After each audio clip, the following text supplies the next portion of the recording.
Fiz o primeiro tratado a Teófilo acerca de tudo que Jesus começou não só a fazer, mas a ensinar, até o dia em que foi recebido em cima, depois de ter dado mandamentos pelo Espírito aos apóstolos que escolhera, aos quais também, depois de ter padecido, se apresentou vivo com muitas provas infalíveis, sendo visto por eles por espaço de 40 dias, e falando das coisas concernentes ao reino de Deus.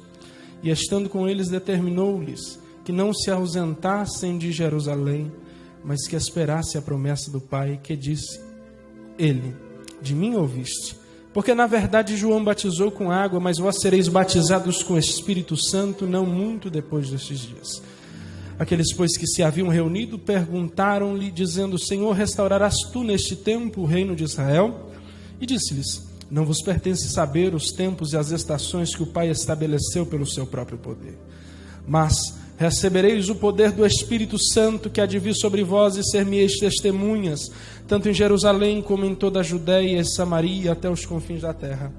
E quando dizia isto, vendo eles, foi elevado às alturas, em uma nuvem o recebeu, ocultando-o aos seus olhos. E estando com os olhos fitos no céu enquanto ele subia, eis que junto dele se puseram 2 homens vestidos de branco, os quais lhe disseram: homens galileus, por que estás olhando para o céu? Esse Jesus, que dentre vós foi recebido em cima no céu, há de vir, assim como para o céu o vistes ir. Amém? Eu quero lhes falar esta manhã sobre as lições da ascensão. Logicamente que eu não conseguiria nenhuma vida esgotar as lições que o capítulo 1 do livro de Atos pode nos oferecer, porque o poço é fundo demais, a corda é muito curta e o balde é pequeno. Mas eu gostaria de elencar com os irmãos algumas lições que nós podemos aprender no capítulo 1 do livro do Atos. O livro de Atos dos Apóstolos abrange de forma bem seletiva cerca de 30 anos da igreja, os 30 primeiros anos da igreja. E segundo a tradição mais antiga do cristianismo, de Irineu de Lyon, sua autoria é atribuída a Lucas, sendo ele mesmo o escritor do Evangelho de Jesus segundo Lucas. De maneira que o livro de Atos dos Apóstolos poderia tranquilamente ser chamado de o segundo livro de Lucas. Ambos os tratados de Lucas são direcionados a Teófilo. E não se sabe ao certo quem era este homem, mas o significado do seu nome é muito oportuno, porque significa amigo de Deus. Então podemos abranger o destinatário, ou melhor, ampliar o destinatário deste livro a todos que se dizem amigos de Deus. De forma que, se há alguém esta manhã que se diga amigo de Deus, este livro foi escrito para você. A marca do livro do Atos dos Apóstolos é uma igreja cheia, direcionada pelo poder do Espírito Santo. De maneira que nós vamos ver que Lucas menciona o Espírito Santo em Atos dos Apóstolos cerca de aproximadamente 50 vezes ao longo de todo o livro do Atos. Sendo assim, Atos dos Apóstolos também poderia ser tranquilamente chamado de Atos do Espírito Santo ou Atos dos Apóstolos através do Espírito Santo. E o texto que nós lemos, que é do primeiro capítulo do livro de Atos dos Apóstolos, registra a ascensão de Jesus. O último dia de Jesus em sua forma corpórea na terra. E a Bíblia registra em mais outros 2 textos a ascensão de Jesus.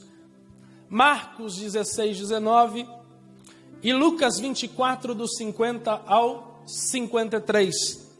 Contudo, A leitura de Atos capítulo 1 nos mostra de forma mais detalhada o relato da ascensão de Jesus. E é deste relato que nós vamos tirar algumas lições para nós esta manhã.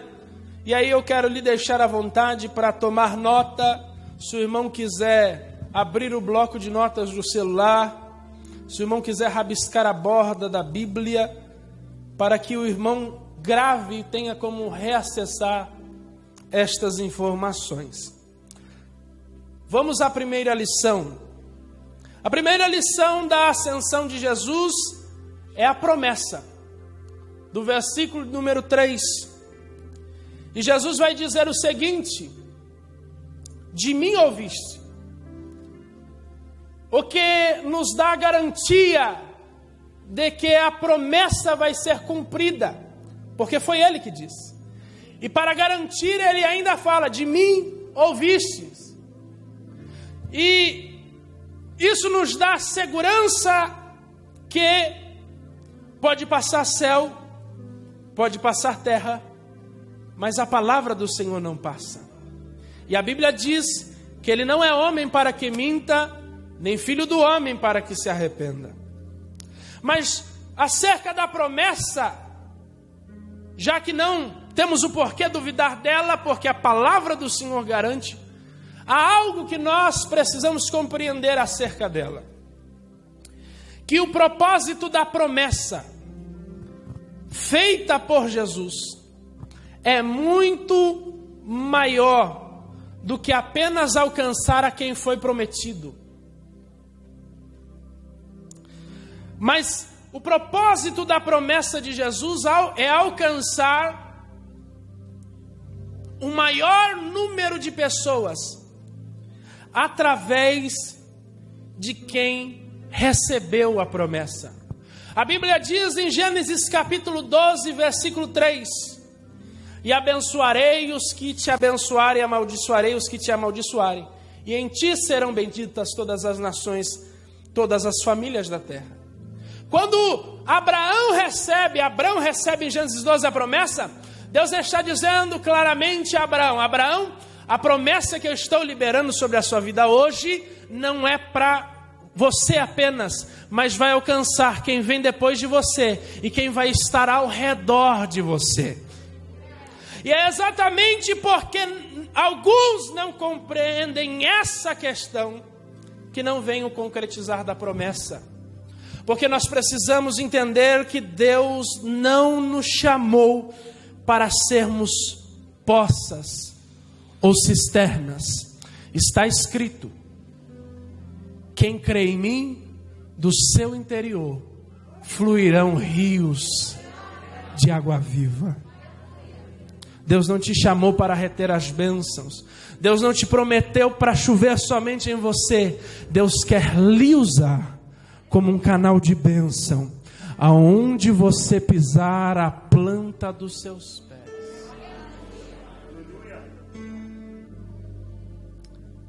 Segunda lição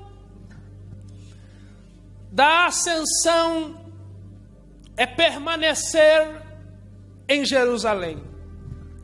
Aqui nós vemos que Jesus, no versículo 3, estabelece uma condicional para o cumprimento da promessa. Qual a condicional? Permanecer em Jerusalém. Quem permanece em Jerusalém vive a promessa. Quem sai de Jerusalém não recebe a promessa. Mas o que representa Jerusalém na Bíblia? Jerusalém na Bíblia representa a cidade santa. Jerusalém na Bíblia representa o lugar da adoração e do louvor. Jerusalém na Bíblia representa o lugar da entrega do sacrifício. Jerusalém na Bíblia representa o lugar da festa, o lugar da alegria. Jerusalém na Bíblia representa o lugar onde a presença de Deus se manifesta, onde a glória de Deus desce. O irmão vai ver no segundo livro das Crônicas, quando Salomão vai inaugurar o templo, a Bíblia diz que ele ora, e depois que ele ora, a glória de Deus desce de uma tal maneira no templo, que aqueles que estão dentro do templo não conseguem ficar de pé, e a população que está do lado de fora do templo sente o toque da glória de Deus. Jerusalém é onde a presença de Deus se manifesta com liberdade e intensidade. Estar longe de Jerusalém é tão perigoso que Jesus, em Lucas capítulo 10, versículo de 30 a seguir, vai dizer que um homem descia de Jerusalém para Jericó, contando uma parábola, é a parábola do bom samaritano. Descia de Jerusalém para Jericó, descia do lugar onde a presença de Deus se manifesta, o lugar da festa, o lugar da glória de Deus, o lugar de onde se entrega o sacrifício, para o lugar da maldição, para o lugar que foi amaldiçoado. Então ele está descendo de Jerusalém para Jericó, quando no meio do caminho ele é atingido por salteadores. Eles os espancam, assaltam e deixam ele meio morto. Vivo? Não. Morto? Também não. Meio morto. Porque esse é o estado de quem desce de Jerusalém. Quem sai de Jerusalém está fadado a viver como meio morto. Tem aparência de vivo, mas por dentro está morto. Agora, o que mais me preocupa é que parece que a parábola é um retrato dos nossos dias, porque vem descendo pelo mesmo caminho um sacerdote e na sequência um levita. Jesus, logicamente, está falando e trazendo uma lição sobre quem é o próximo, mas é uma representação dos perigos de descer de Jerusalém, de sair de Jerusalém. Mas o que representa Jerusalém para nós? Visto que eu não estou falando de um lugar geográfico, estou usando uma figura de linguagem. Então vamos a algumas coisas que Jerusalém representa para nós. Jerusalém representa uma posição de obediência.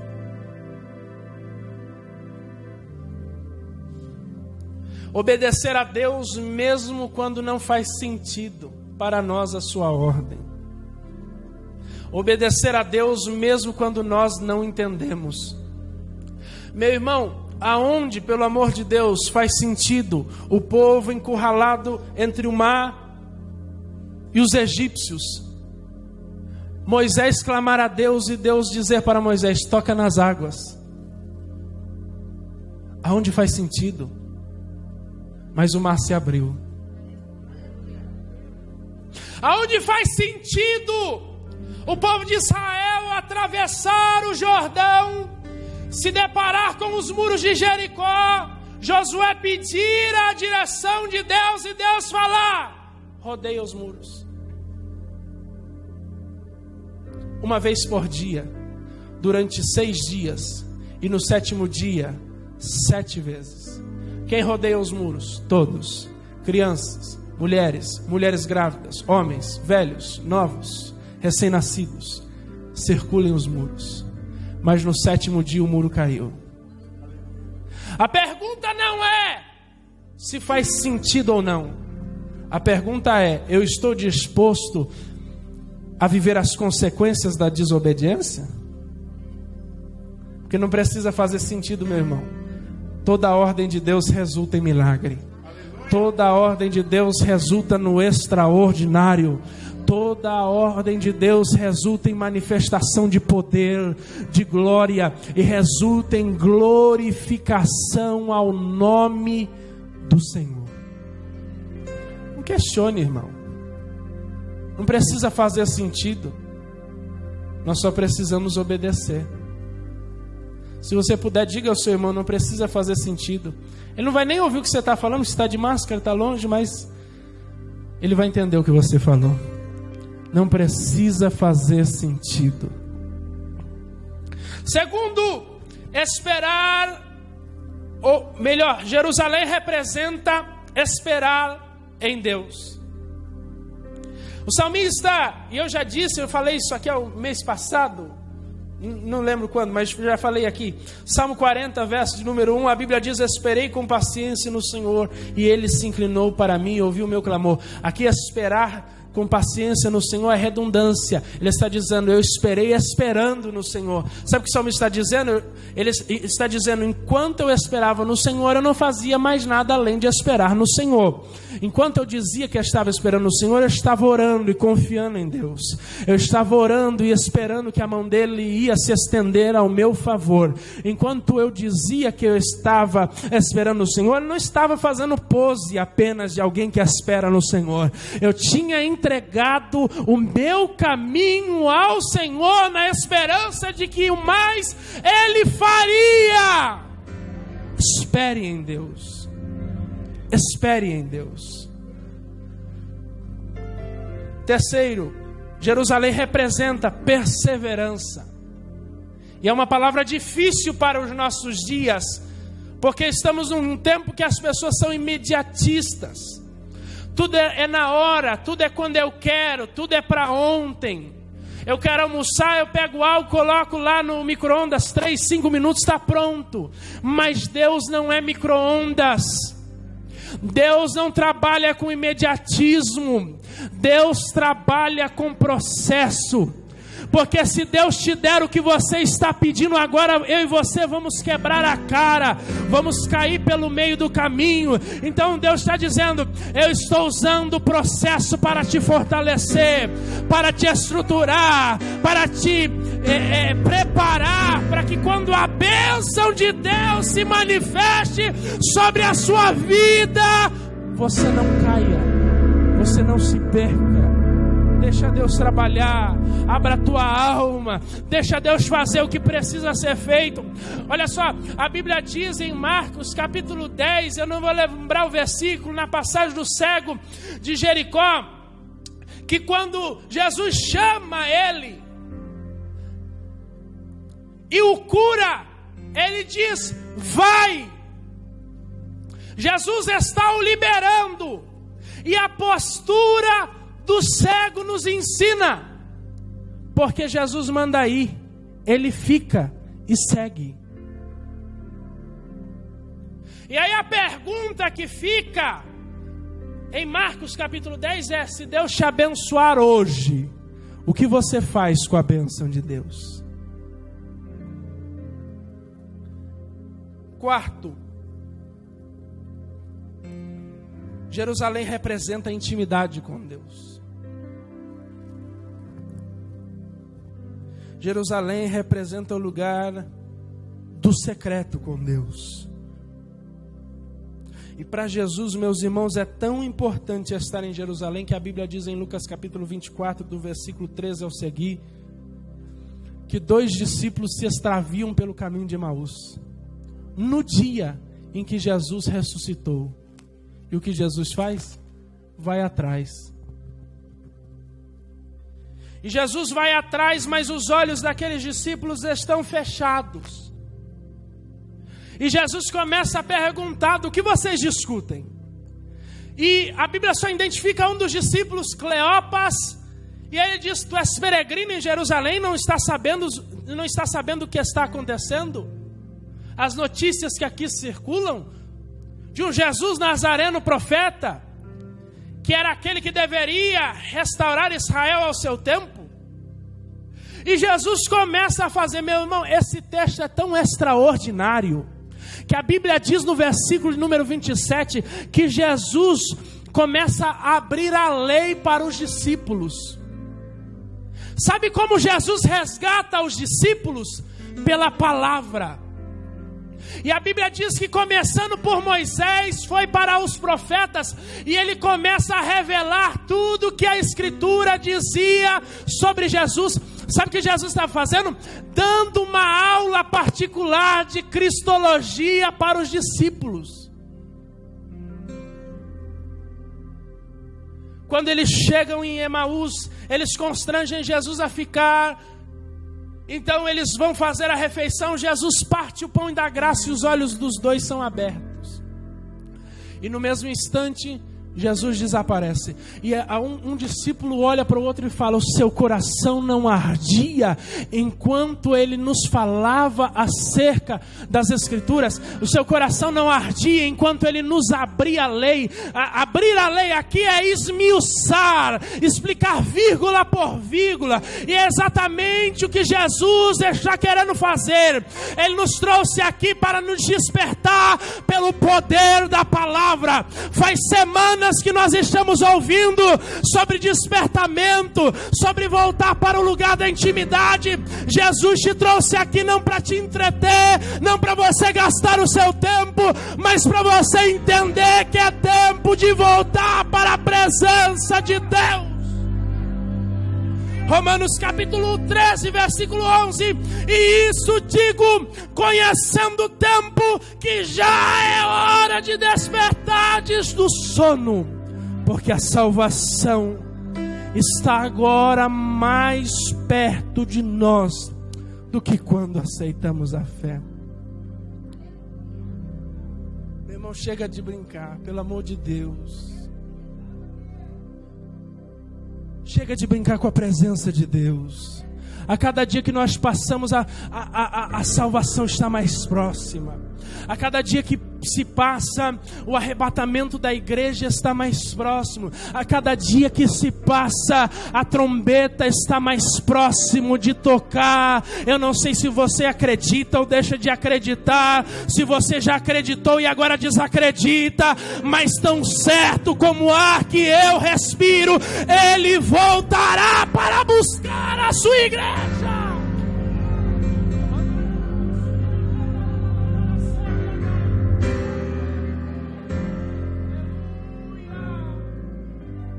Desperta, desperta, é tempo de despertar, a salvação está mais próxima.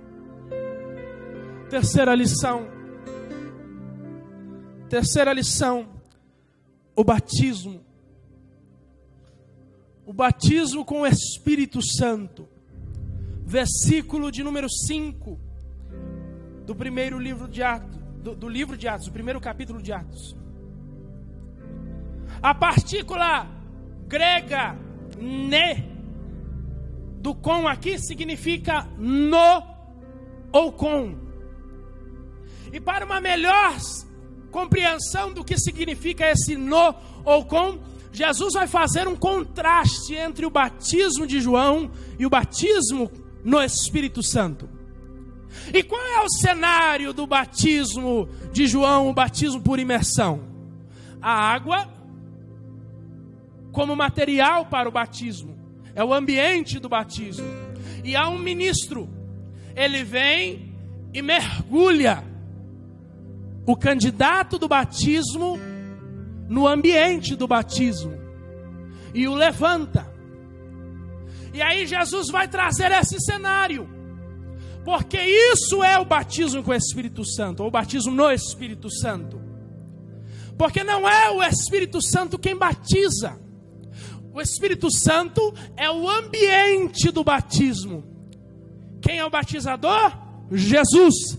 Então Jesus vem, pega o candidato e mergulha no Espírito Santo. O que Jesus está dizendo para nós através dessa passagem é: o que eu prometi para vocês não é molhar os pés, nem os tornozelos, não é molhar a ponta das mãos. Eu vim aqui para pegar vocês e mergulhar na presença do Espírito Santo de Deus. Eu quero te mergulhar, eu quero te encharcar, eu quero te ensopar na presença do Espírito Santo.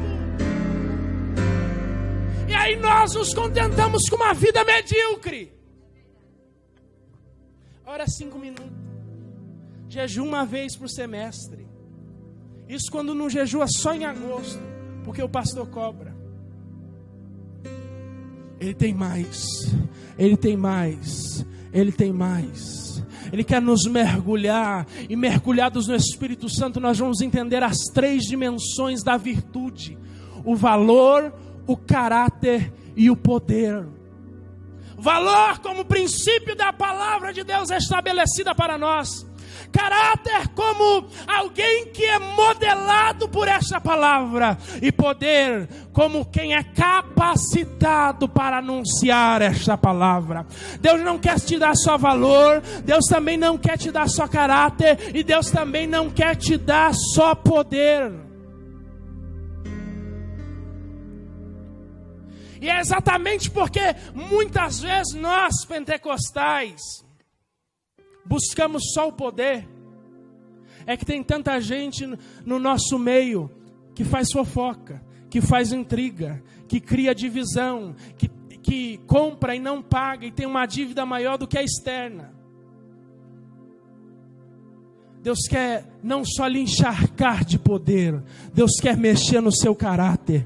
Ele quer mover para longe de você o que não presta. Ele quer tirar esta boca suja. Ele quer tirar essa falta de caráter. Ele quer tirar esse jeito de lesar as pessoas que alguns têm. Esse mal pagador que tem dentro de alguns. O Espírito Santo quer tirar. E quando nós olhamos para Ezequiel, capítulo 47, dos versículos 1 ao 6, nós vamos ver isso de uma representação muito melhor. Que a Bíblia diz que Ezequiel está no templo e vê do limiar do templo a nascente de um rio. Aqui está o perigo para muitos, porque você pode nascer no templo, crescer no templo, viver no templo, morrer no templo e não ter entrado no rio. Porque Ezequiel estava no templo, mas não estava no rio. Ele sai do templo. E quando ele sai do templo, ele observa o rio. O anjo ou o homem marca aproximadamente 1000 côvados. E ele chama, vem. Ele vem.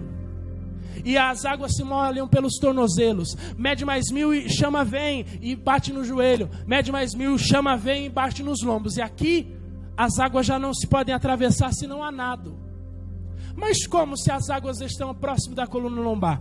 É porque na cultura judaica, a coluna lombar é o centro da força do homem. O que Ezequiel está dizendo aqui é que há um lugar na presença de Deus que a minha força não me leva, que o meu intelecto não compreende, que a minha capacidade não pode chegar. Aí a Bíblia diz no versículo 6... Viste, filho do homem? Então ele me levou e me tornou a trazer a margem do ribeiro. O que Ezequiel está dizendo é que há um lugar na presença de Deus que o próprio Deus te conduz.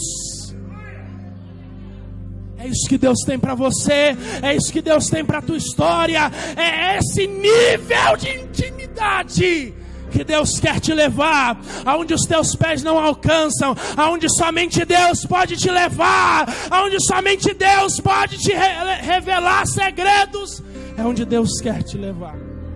Aleluia.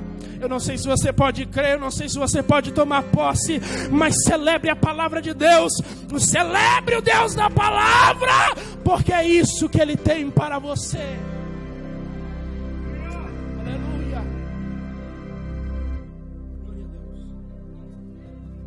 Última lição para corrermos para o encerramento. Recebereis poder.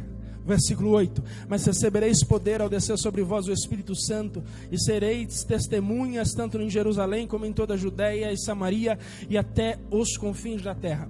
Agora, olha só. A palavra dunamis, do grego poder, significa poder real.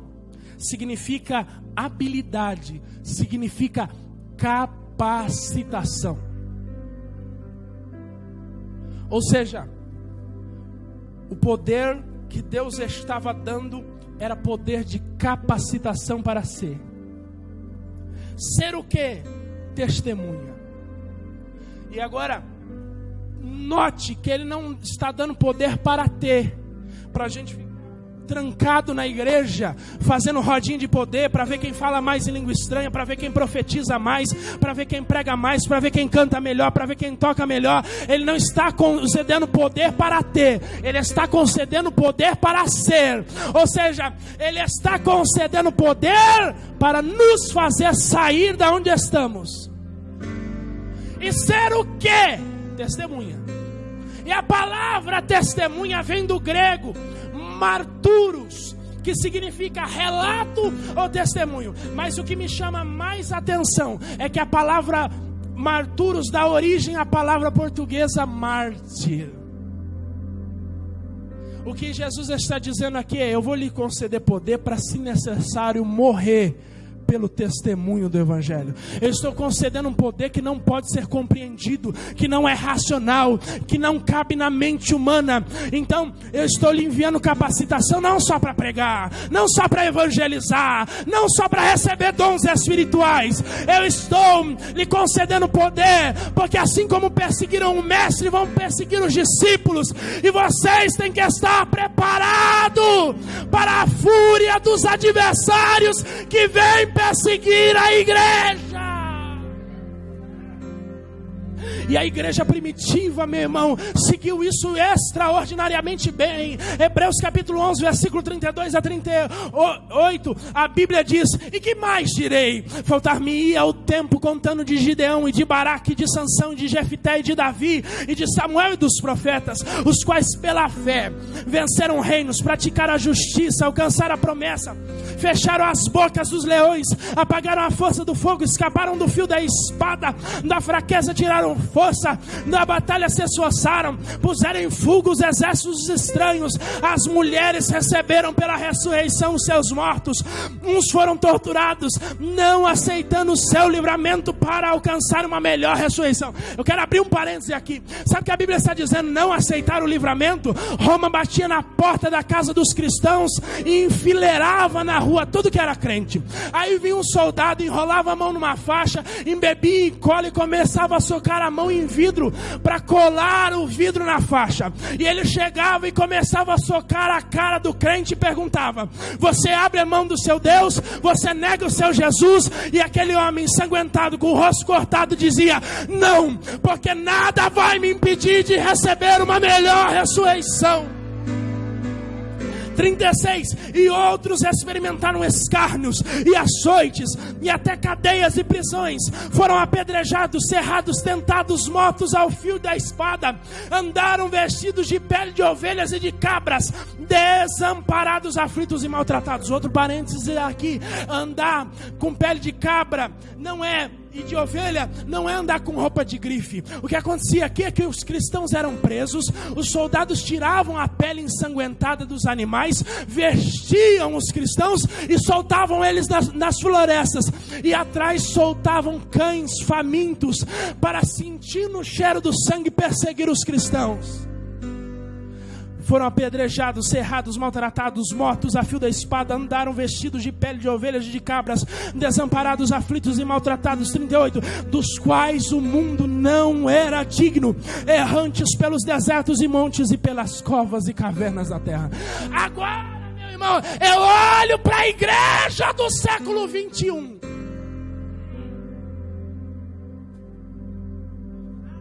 E eu vejo uma igreja que se desvia porque o pastor não cumprimentou. E eu olho para uma igreja que abre mão dos seus valores por questões emocionais. Pecado ainda é pecado, não importa a pressão social que façam contra a igreja. Há coisas que nós não podemos aturar, principalmente o nosso pecado.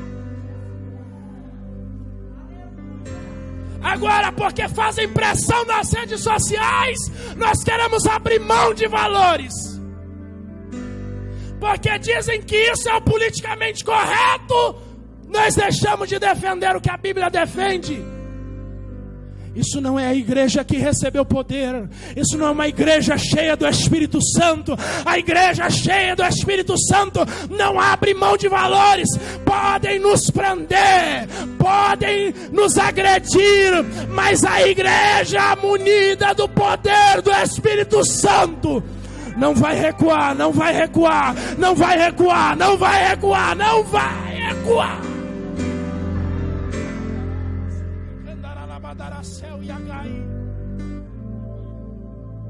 Agora, dunamis dá origem a duas palavras no português: dinamismo e dinamite.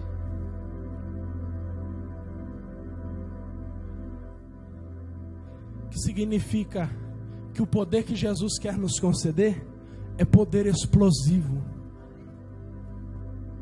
Mais do que isso, meu irmão, o que Jesus quer nos conceder é poder de impacto.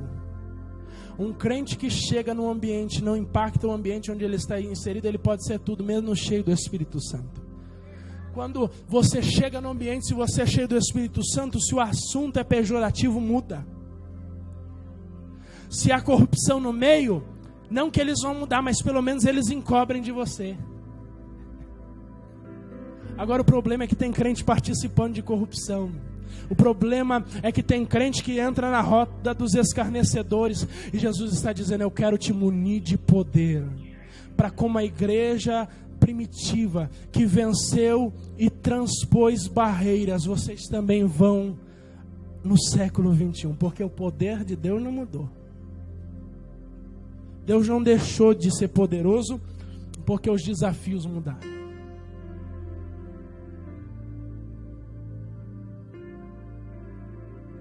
Meu irmão, tem tanta coisa que a gente tem que aprender com a igreja primitiva. Um livro que eu recomendo, senhores, histórico.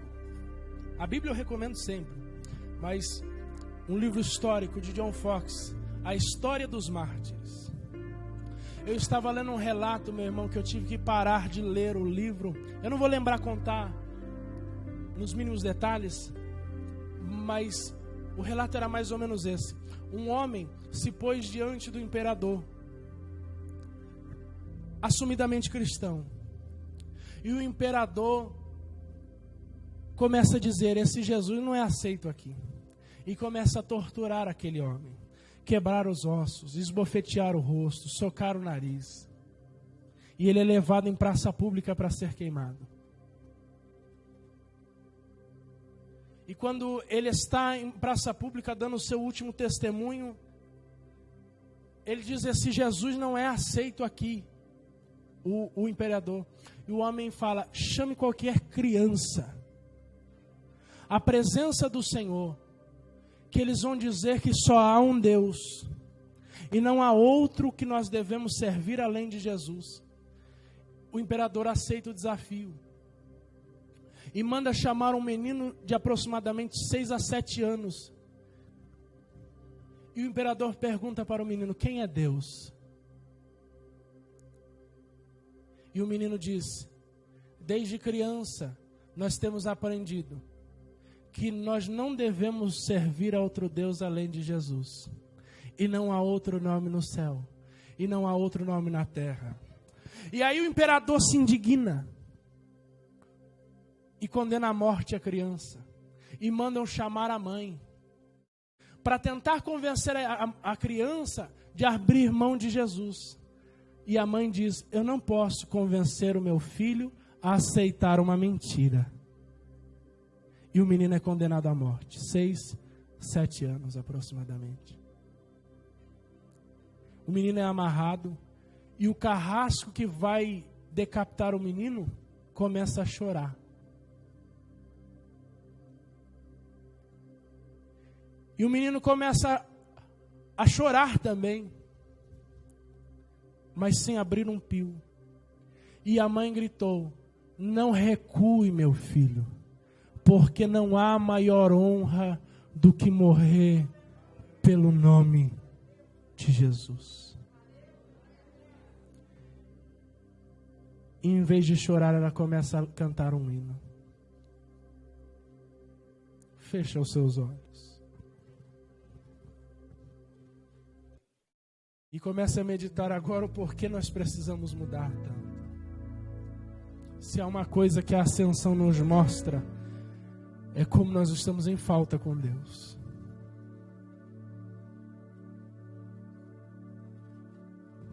Ouça esse louvor, enquanto você ouve, faz a sua oração com Deus. Eu vou pedir, paga, por gentileza.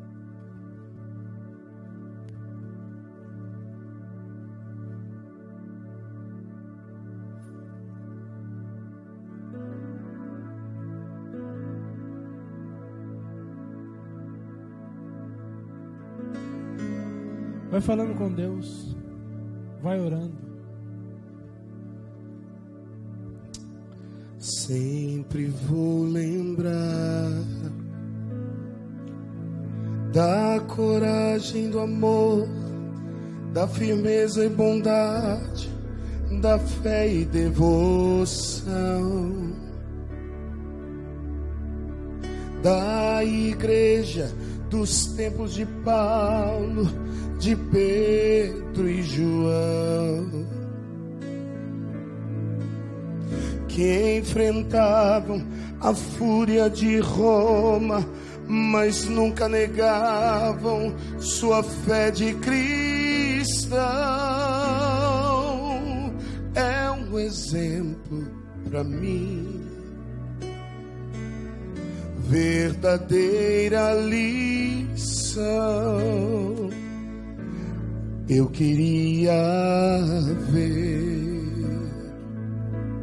a bravura e dos santos em plena arena, enfrentando os leões. Quanto mais a fogueira queimava, se ouvia o louvor dos nossos irmãos.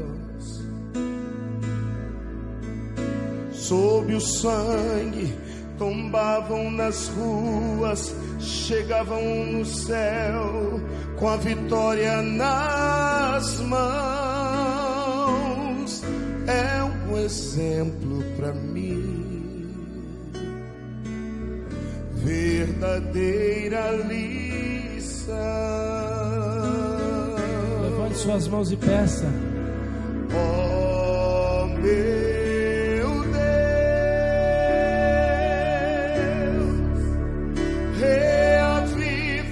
tua igreja de novo, faz a chama arder neste povo,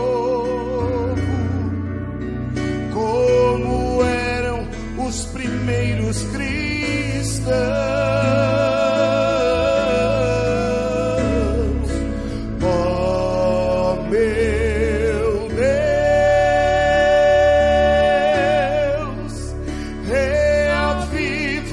Tua igreja de novo, faz a chama arder neste povo, começando em meu coração. Fica de pé, por gentileza. Eu queria ver a bravura dos santos em plena arena, enfrentando os leões. Quanto mais a fogueira queimava, se ouvia o louvor dos nossos irmãos. Sob o sangue tombavam nas ruas, chegavam no céu com a vitória nas mãos. É um exemplo para mim, verdadeira lição. Oh, meu Deus, reaviva sua igreja de novo, faz a chama arder nesse povo, como eram os primeiros cristãos.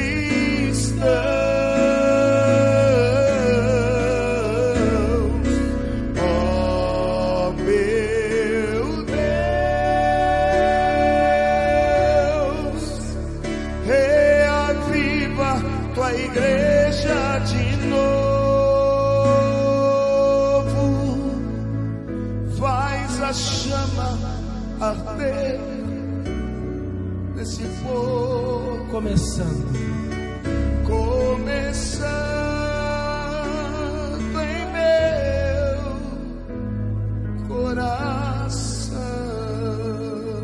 Agora, meu irmão, eu quero que você compreenda isso. A promessa ainda está de pé. Porque há quem pregue que a promessa de Joel se cumpriu em Atos 2, e isso se cumpriu mesmo, porque Pedro, cheio do Espírito Santo, vai levantar e dizer: a promessa de Joel se cumpriu hoje. Mas Pedro, cheio do Espírito Santo, no versículo 39 do capítulo 2, vai dizer: porque a promessa vos diz respeito a vós, aos vossos filhos, a todos que estão longe, a tantos quantos Deus nosso Senhor chamar. E se tem alguém aqui que foi chamado por Deus e acredita nisso fielmente, a promessa é para você ainda hoje. Então não sei se você já foi batizado com o Espírito Santo, se você já falou em línguas estranhas, mas eu sei que hoje Jesus está querendo batizar com o Espírito Santo. Então eu vou deixar você fechar o seu olho e dizer: Senhor Jesus, me batiza. Senhor Jesus, me enche. Senhor Jesus, me mergulha. Se há muito tempo você não sente a presença do Espírito Santo, não fala em línguas estranhas, diga: Senhor Jesus, me renova. Mas hoje alguma coisa vai acontecer. Fecha os olhos, comece a falar com Deus. Comece a falar com Deus, diga: Jesus me enche, Jesus me enche, Jesus me enche, Jesus me enche, Jesus me enche, Jesus me enche, Jesus me enche. Eu não sei, meu irmão, se você tem vergonha de quem está do seu lado, mas por um minuto esquece quem está do seu lado e começa a orar como você nunca orou. Deixa a maquiagem borrar, mas não deixa de sentir a presença do Espírito Santo. Quebra a postura, quebra o seu protocolo, quebra o seu jeitinho, mas deixa o Espírito Santo invadir a sua vida.